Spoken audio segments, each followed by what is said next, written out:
প্রিয় বন্ধুরা, ডাবল স্যাগ্রো চ্যানেলে আপনাদেরকে স্বাগতম। আজকে মুরগির বয়স 11 দিন। 11 দিনে গাম্বুরের ভ্যাকসিনটা আমরা দিয়েছি। এটা হলো গাম্বুরের ভ্যাকসিন। এটা 500 মুরগির জন্য একটা। আমরা 500 মুরগির জন্য এই গাম্বুরের ভ্যাকসিনটা 5 লিটার পানিতে সংমিশ্রণ করে এই মুরগিদের এই পানির পাত্রের মধ্যে দিয়ে দিয়েছি।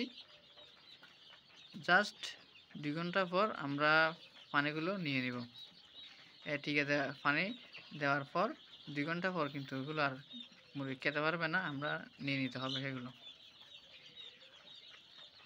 আমরা অনেকে বলে ভ্যাকসিনটা চোখে দিতে, কিন্তু আমরা চোখে দিই না, কারণ প্রত্যেকটা মুরগির দ্বারা ধরে চোখে দিতে হলে মুরগির কিন্তু গাট মটকে যায়, মুরগি ব্যথা পায়, সেজন্য মুরগির বিভিন্ন ধরনের সমস্যা হয় বলে আমরা মুরগিদের পানির সাথে সংমিশ্রণ করে মুরগিদের খাওয়াই দিই। এটা দেওয়ার ফলে হয় কি, মুরগির মৃত্যুর হারটা কমে। যদি প্রত্যেকটা মুরগির ধরে ধরে দিলে কিন্তু তো মুরগির গাঁট মশকে যায়, ফলে মুরগির ছোটো বাচ্চাগুলোর মৃত্যুর হারটা বেড়ে যায়। যার ফলে আমরা প্রত্যেকটা মুরগিকে ভ্যাকসিনটা পানির পাত্রে দিয়ে দিই। প্রিয় বন্ধুরা, ভিডিওটা ভালো লাগলে একটি লাইক দিবেন, যাতে ভিডিওটা উপকার আসে। চ্যানেলটা সাবস্ক্রাইব করবেন। ধন্যবাদ সবাইকে।